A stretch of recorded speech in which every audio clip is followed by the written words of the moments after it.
Учурдагы кырдаалдан пайдаланып, кайрымдуулук акциясын шылтоо кылып, жеке кызыкчылыгы үчүн каражат топтогон шылуундардан абайлаңыз. Ош шаардык ички иштер башкармалыгы жарандарды сак болууга чакырат. Ал эми Баткен элине акчалай жардам бергиңиз келсе, ишенимдүү өкүлдөргө же кабыл алуу пункттарына кайрылууңузду суранат.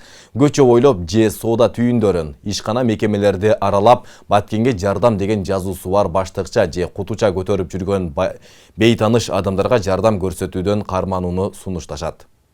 Биздеки маалыматтарга караганда ушул көпчүлүк соода түйүндөрүндө тамак аш саткан коомдук тамактануучу жайларда белгисиз жарандар келип туруп, ушул жарандардан Баткенге жардам деген иретинде кичинекей кутучаны алып туруп, алдамчылык менен элдерден акча чогултуп жүргөн тууралуу маалыматтар бар.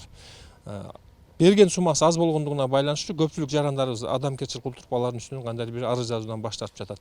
Ошондуктан дагы бир жолу эскертебиз. Шектүү көрүнгөн адамдарга эч кандай кайрымдуулук көрсөтүп аларга акча бербеңиздер.